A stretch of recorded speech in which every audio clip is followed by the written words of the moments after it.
নমস্কার বন্ধুরা, আশা করি আপনারা সবাই ভালো আছেন। আজকে আরেকটি নতুন রেসিপি নিয়ে আপনাদের কাছে হাজির হয়ে গেলাম। আজকের রেসিপিটি হলো নিরামিষ আলুর তরকারি। ভীষণই টেস্টি হয়েছিল, ভীষণই। এইভাবে বানালে আপনারাও বলবেন বাহ, দারুণ হয়েছে। চলুন তাহলে দেখে নেওয়া যাক কেমন করে বানানো হলো। এখানে একটা মিক্সার প্রথমে বানিয়ে নিচ্ছি।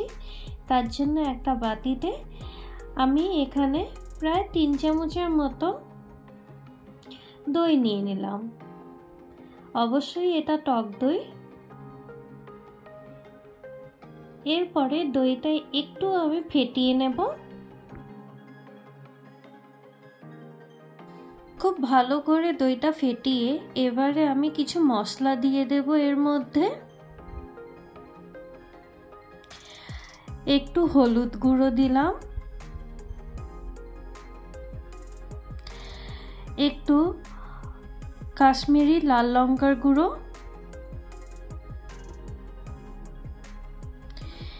এবার দেব একটু জিরে গুঁড়ো, আর বেশি করে দেব ধনে গুঁড়ো।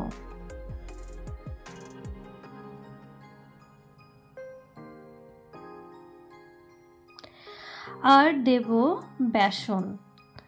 বেসন আমি এখানে 1 চামচ আর হাফ চামচেরও কম বেসন দিয়ে দিলাম।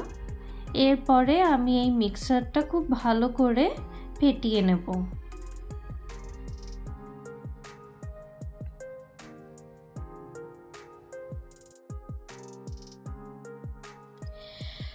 খুব ভালো করে আমি মিশিয়ে নিচ্ছি সব কিছুর সাথে, যাতে কোনো লাম্পস না থাকে। অল্প করে আমি জল দিয়ে দিচ্ছি। জল দিয়ে আবার খুব ভালো করে আমি মিশিয়ে নিচ্ছি।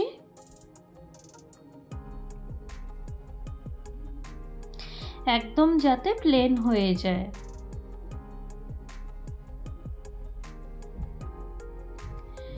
দেখুন আমি এই রকম ভাবে মিশিয়ে নিলাম। এবারে আমি এটা একটু পাশে রেখে দেব। প্যানটা আমার গরম হয়ে গেছে। এবারে আমি একটু তেল দিয়ে দিলাম।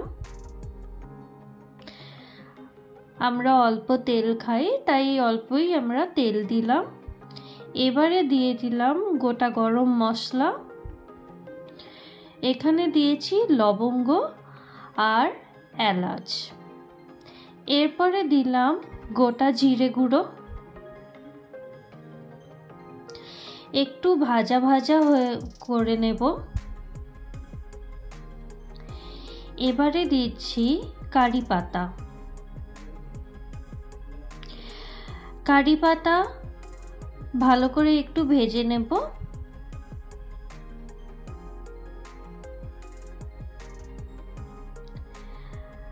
ফোড়নটা আমার ভাজা হয়ে গেছে। এবারে আমি দিয়ে দিলাম আদা বাটা। এটা আমি সম্পূর্ণ নিরামিষ বানাচ্ছি। আদা বাটার সাথে দিচ্ছি লঙ্কা। লঙ্কাটা আমি ছোট ছোট করে কেটে নিয়েছি।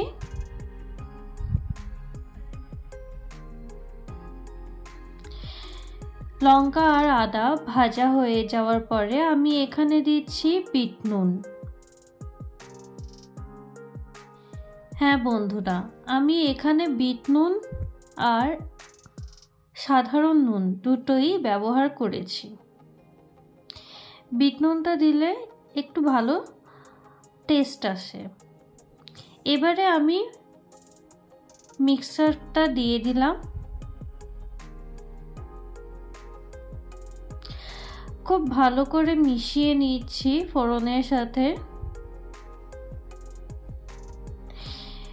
দেখুন নাড়াতে নাড়াতে কালারটাও আমার চেঞ্জ হয়ে গেছে আর জলটাও শুকিয়ে গেছে। এখানে আমি গরম জল, উষ্ণ গরম জল ব্যবহার করেছি। আবার খুব ভালো করে মিশিয়ে নিচ্ছি। মিশিয়ে আমি ঢাকা দিয়ে দিচ্ছি। দেখুন আমি এখানে আলু সেদ্ধ করে রেখেছিলাম।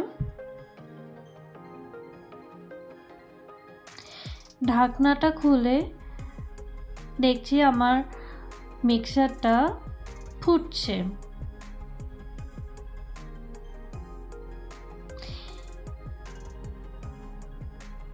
এই রকম অবস্থায় আমি আলুগুলো এবারে দিয়ে দিচ্ছি।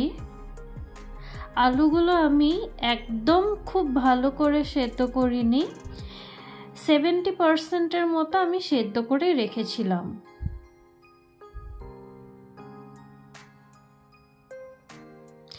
আলুগুলো এবারে আমি ভালো করে মিক্সারের সাথে মিশিয়ে নিলাম গ্রেভির সাথে।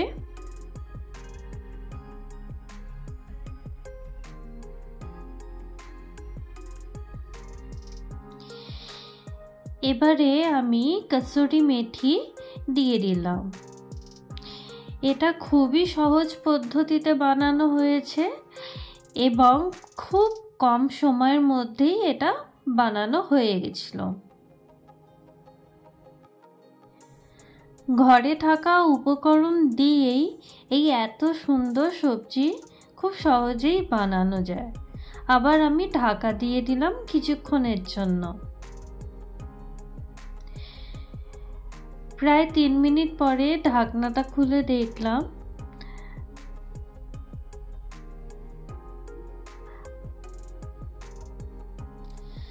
গ্রেভির কালারটা অল্প চেঞ্জ হয়েছে, দেখুন বেশ সুন্দর লাগছে। এবারে আমি আমার কাছে ফ্রোজেন কড়াইশুঁটি ছিল, সেটা আমি দিয়ে দিলাম।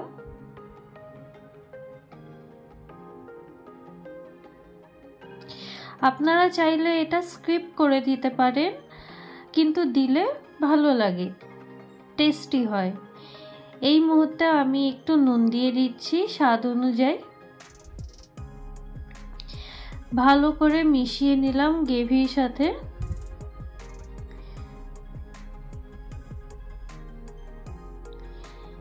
এবারে আমি আরেকটু গরম জল দিলাম। আপনারা আপনাদের মতো যেরকম গ্রেভি রাখতে চান ঠিক সেরকম জল দেবেন। লুচি, পরোটা, রুটি সমস্ত কিছুর সাথে খুব ভালো লাগবে এই সবজিটা খেতে। আবার আমি কিছুক্ষণের জন্য ঢাকনা দিয়ে 2 মিনিট পরে ঢাকনা আবার খুললাম।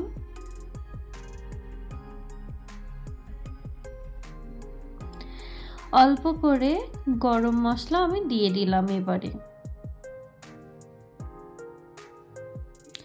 গরম মশলার সাথে ভালো করে মিশিয়ে নিচ্ছি।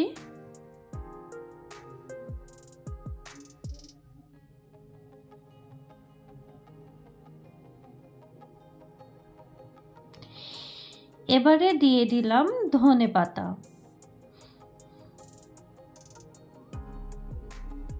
হ্যাঁ বন্ধুরা, আমাদের এই নিরামিষ আলুর সবজি একদম রেডি সার্ভ করবার জন্য।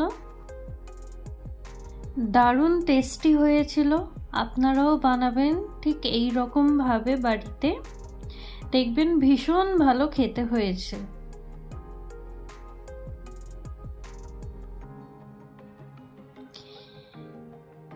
তাহলে বন্ধুরা কমেন্ট করে অবশ্যই জানাবেন আপনাদের কেমন লাগলো আজকে আমাদের এই নিরামিষ আলুর সবজিটি। সাবস্ক্রাইব যদি না করে থাকেন অবশ্যই সাবস্ক্রাইব করে আমাদের পাশে থাকবেন। পাশে থাকা বেল আইকনটি প্রেস করে দেবেন আর লাইক শেয়ার করতে একদমই ভুলবেন না। তাহলে দেখা হবে আবার আরেকটি অন্য ভিডিওর সাথে। ভালো থাকবেন, সুস্থ থাকবেন আর সবাইকে ভালো রাখবেন। ধন্যবাদ।